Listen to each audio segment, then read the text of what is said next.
Os comerciantes do Mercado São José falaram sobre o peixe, a qualidade do peixe, tá? Até porque eles entendem disso. O consumo de frutos do mar preocupa muita gente por conta de doenças que podem ser transmitidas com o alimento. Também, diante dessa informação agora da questão do peixe arabaiana, né, é bom lembrar que esse peixe foi fornecido por um estabelecimento que essas pessoas já compravam há anos e anos. Tá? Um estabelecimento que tem muita higiene, nunca tiveram problema. Tá? Diante disso, há uma preocupação da população muito grande. Os comerciantes aí no mercado garantiram que os produtos lá do mercado têm qualidade atestada e são fiscalizados, veja. Aqui tem fiscalização, vigilância sanitária, tem PROCON e tem assim, órgãos que realmente cuidam dessas situações aqui no Mercado São José. Então, eu creio que não tem como a gente trabalhar com um produto que venha trazer prejuízo à saúde. Primeiramente, a gente tem peixe que vem do sul, que vem do, né? É a corvina, que aqui no nosso litoral não... Tá? Mas temos o mar imenso aí que temos os peixes frescos, no caso, cioba e outros peixes, né? E esses congelados, aqui nós temos freezers. Bom, e uma das irmãs internadas com a síndrome de Raff, a doença da urina preta, ela recebeu alta, falou sobre tudo que viveu desde o dia que comeu o peixe arabaiana e depois quando foi diagnosticada com a doença. Acompanhe. Teve um primeiro consumo na minha casa do peixe e eu tive dor abdominal, muita dor torácica, dor no estômago. No segundo consumo, meu filho comeu e elas também, novamente, juntamente com minha irmã. Meu filho consumiu uma quantidade muito pouca, graças a Deus. Já foi feito os exames, ele já está fora de perigo, vai ficar só sendo acompanhado. E minha irmã, que ela está na UTI, ela foi a que teve mais sequelas, né? Da segunda vez, eu senti leves dores nas costas. Só que no ato do socorro da minha irmã, porque nós socorremos após 4 horas mais ou menos de ingestão do peixe, eu fiquei travada da nuca para o quadril. Eu conseguia mexer as pernas e os braços. Eu pensei que era um estresse, uma dor muscular. Fui atendida por um ortopedista e ela ficou sendo socorrida. Aí, imediatamente, como ela estava paralisada, fizeram vários exames nela na hora e ela já foi para a UTI naquele mesmo instante. No outro dia que eu fui visitá-la e conversar com o médico, foi que, chegando a conversa com o nefrologista, explicou o consumo da arabaiana e ele passou o meu exame na mesma hora e foi constatado que eu também estava com essa toxina. A urina dela ficou preta na mesma hora no hospital, a minha não teve alteração. O número de casos da doença de Raff, a doença da urina preta, aumentou 206% na Bahia. De acordo com a Secretaria de Saúde do Estado, só este mês foram registrados 40 casos lá, na Bahia. Quando no ano passado, o ano todinho, foram 13 casos. Por causa dessa situação, pesquisadores da Universidade Federal da Bahia estão desenvolvendo pesquisas para monitorar a proliferação das toxinas nas algas e o desenvolvimento em peixes e crustáceos. E o governo do estado já entrou aqui na situação, depois da denúncia que nós fizemos no início da semana, viu? O governo do estado fez oficialmente o alerta para que se tenha atenção na hora de comprar o peixe da Semana Santa. Após a gente divulgar 2 casos da doença de Raff, o governo do estado, através da sua rede social, fez um comunicado, tá? De acordo com a Secretaria Estadual de Saúde, até ontem, 5 casos suspeitos da doença de Raff foram notificados pelo Centro de Informações Estratégicas em Vigilância em Saúde do Recife. A Secretaria de Saúde está realizando uma investigação epidemiológica de todos aqueles que consumiram o peixe. O material foi encaminhado para o laboratório LACEN. O governo do estado de Pernambuco orienta que se consuma pescados de procedência comprovada e, no caso de sentir falta de ar, dormência, perda de força corporal, urina escura da cor de café, procurar uma unidade de saúde. Desde 2017, foram registrados 15 casos da doença de Raff aqui no estado.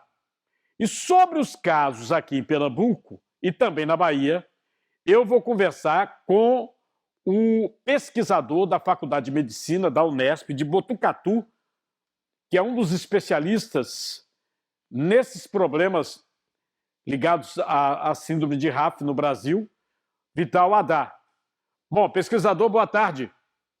Boa tarde a você, boa tarde aos telespectadores.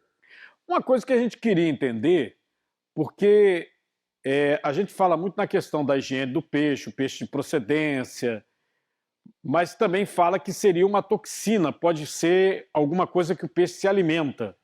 E aí, mesmo você cozendo bem, fritando direitinho, higienizando, ainda assim corre o risco? Bom, o que a gente tem que entender, antes de tudo, é que isso daí não é uma intoxicação porque a carne está estragada ou nada disso. Isso com certeza é o acúmulo de alguma toxina, de um veneno, entre aspas, né? E tem várias doenças causadas por acúmulo dessas doenças, que vêm de algas, vêm de peixinhos pequenos, ou até de peixes menores, nos peixes grandes. Tem uma outra doença chamada ciguatera, que é muito parecida. A maré vermelha são micro-organismos que produzem toxinas, todo mundo conhece maré vermelha. Então, provavelmente, a doença de rato é mais uma dessas doenças. Assim, o que não se sabe exatamente é qual toxina que é. Mas é muito provável que esses peixes estejam adquirindo do meio ambiente. No caso da doença propriamente, se sabe qual seria esta toxina, ou o CDC fala lá nos Estados Unidos de proteína que provoca a doença, doutor? Não sabe. Não se sabe. A questão é que já descobre, tem um monte de doenças causadas por toxinas de peixes adquiridas no meio ambiente que já se sabe qual é a toxina, já sabe até remédio. Mas nesse caso ainda se sabe muito pouco. Se sabe com certeza é uma toxina que agride a musculatura. Por isso essa dor toda que a paciente relatou, que é uma mialgia, que é dor no músculo. E esse músculo é agredido e ele solta pedacinhos, vamos dizer assim. E esses pedacinhos de músculo é que dão essa cor escura da urina. Então não é o sangue, é o músculo destruído que faz isso. O que se faz é tratar, impedir que o rim entre em falência, né? Mas por enquanto ainda se sabe muito pouco. E eu recomendaria pessoalmente, como são poucos peixes, primeiro, não é só a arabaiana. A RAF foi descoberta em Manaus, em 2008, com, não me engano, 10 a 12 casos, e lá era um pacu e tambaqui, que é peixe de água doce, então não é só a arabaiana. Na Bahia, foi associada também a garopa, embora a maioria absoluta aí no Nordeste seja arabaiana. Como é a arabaiana ou olho de boi, inicialmente, claro que isso não vai acontecer para sempre, não é todo peixe que tem a toxina.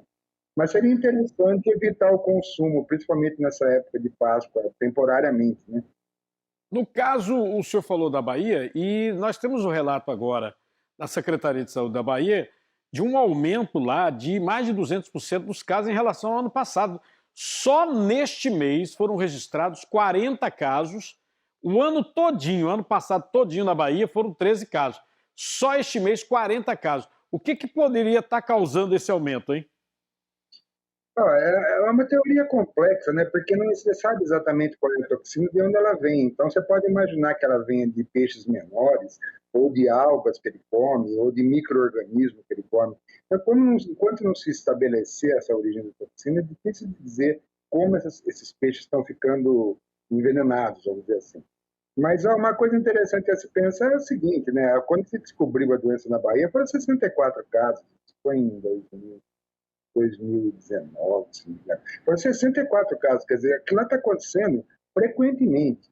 E como o peixe existe em todo o litoral do Nordeste, um ou outro vai acontecer também em Pernambuco, acontecer nos outros estados, né? O que eu acho que é muito problemático é que nós estamos tendo alterações de clima. O nosso clima não é o mesmo de 20 anos atrás, todo mundo sabe disso. Isso faz com proliferar certos micro-organismos, certas algas, e talvez isso vem acumulando nos peixes, porque a arabaiana é carnívora, né? Ela come pequenos peixes. Isso vai acumulando na cadeia, quer dizer, o peixe pequeno come isso, depois o peixe pequeno é comido pela arabaiana, e acumula uma quantidade grande dessa toxina no peixe maior. Mas não dá para dizer qual, né? quando isso vai acontecer.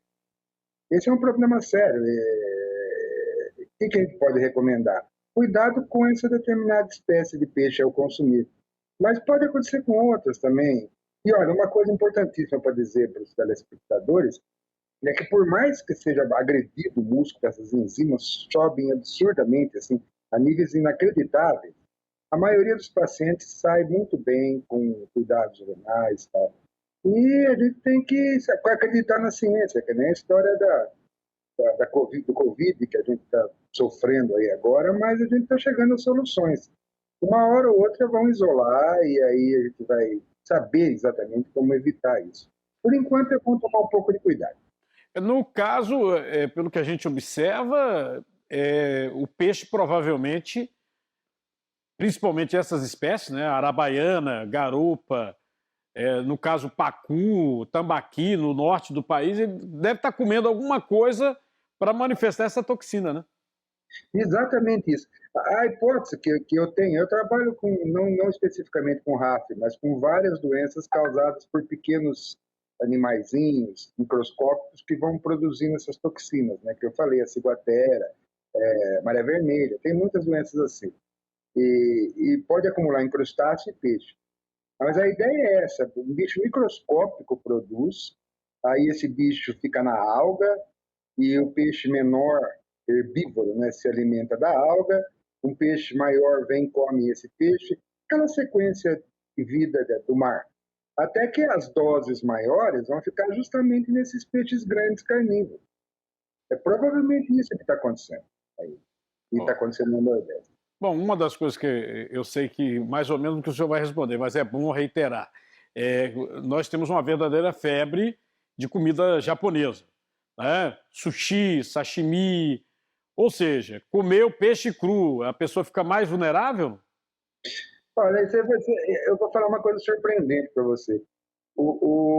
Essas toxinas, são neurotoxinas que a gente chama, elas, não, elas são estáveis no calor.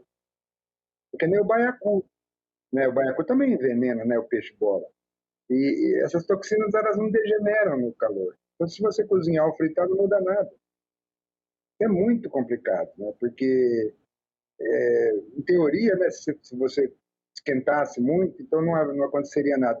Mas nesse caso, ficou até claro, as duas vítimas daí, elas cozinharam peixe, fizeram peixe assado. E isso não resolveu nada. Então, não previne, não. Ô, doutor Vidal, muito obrigado, grato por sua entrevista, viu? Boa tarde. Foi um prazer estar com vocês. Obrigado.